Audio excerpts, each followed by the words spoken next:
میرے دوستو، ربیع الاول ہمارے نبی کی یاد کو تازہ کر دیتا ہے، لیکن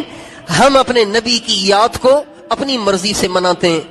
اپنی عقل سے مناتے ہیں، زمانے کو دیکھ کے مناتے ہیں، رسم و رواج کو دیکھ کر مناتے ہیں، جبکہ ہمیں اپنی یاد کو ایسے منانا چاہیے جس سے ہمارے آقا کی روح انور کو خوشی ہو۔ آپ نے بتیاں جلا دیں تو ہمارے آقا کو اس سے کیا فائدہ ہوگا؟ ہاں، آپ درود پڑھیں، ہمارے آقا خوش ہوں گے۔ آپ داڑیاں چھوڑ دیں، ہمارے آقا کا دل خوش ہوگا۔ ہماری بے پرد مائیں بہنیں بچیاں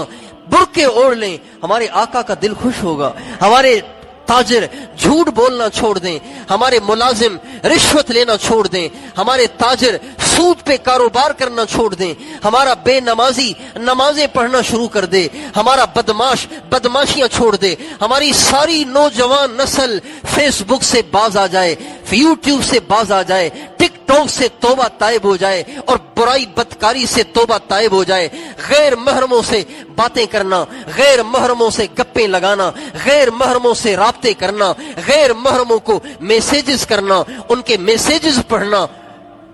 اس سے توبہ طائب ہو جائے، ہمارے آقا کا دل خوش ہو جائے گا۔